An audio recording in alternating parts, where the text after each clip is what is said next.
Okay guys, I'm going to do a quick overview of this extreme Zephyr that I'm building here.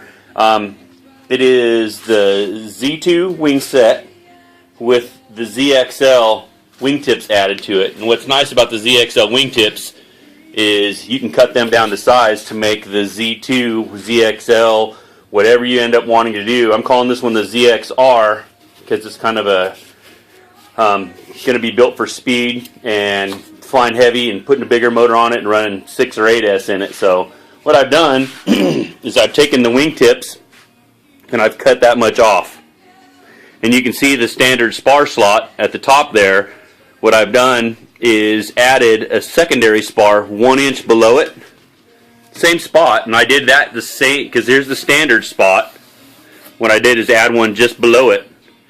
And I extended them a little bit farther into the center, but what I've done is that same spar there, that new one I added, I put one in the exact same spot on the bottom of the wing. I've also added a piece of a fiberglass strip spar on top of the main spars. Instead of in the bottom of the wing, I added one just on top of the main spars.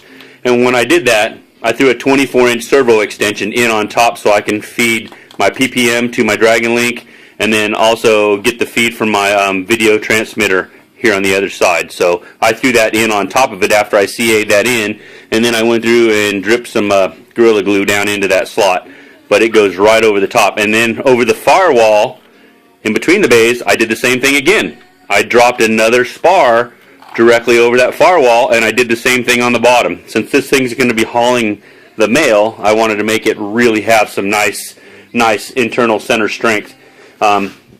Same with this side. I went through and added that secondary spar on here. I moved the servos out from their standard slot all the way out to where they just clear the spar. So I had to bring them up about a third and put them in the leading, right up in the leading edge in front of that. So just taking a look at it, basically all I did was move it over just enough to get it just on that side. When I did that, I bored a hole through there with a hot poker in here, and I ran my servo wires in and through there all the way out to it.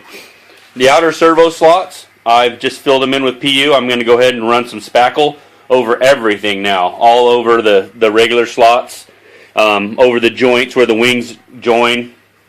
I've given it a good sanding. Now it's time to do a spackle job on it.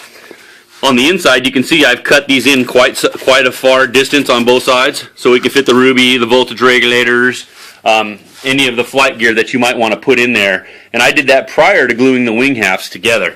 I'll give you guys some pictures and some video here so you can see a little bit of everything. And the same on the bottom. I added that spar like I was saying in the direct spot, opposing that spar that's on the top. Regular mains, put them in. Then I added this one here in the center, just over that firewall one that's on the other side of the wing. Create a little flex down. Plus, I've also extended these spars and melted them down a little bit deeper. I extended them over and over the main part of the battery area and just melted them in. This motor mount is the newer motor mount. It's nice and stout. It's thicker than the other. I glued it right in to these main spars basically, and it's been PU'd and it's not coming out. So decent overview. If you guys have any questions, let me know. If you want, I can offer this kit in the ZXR.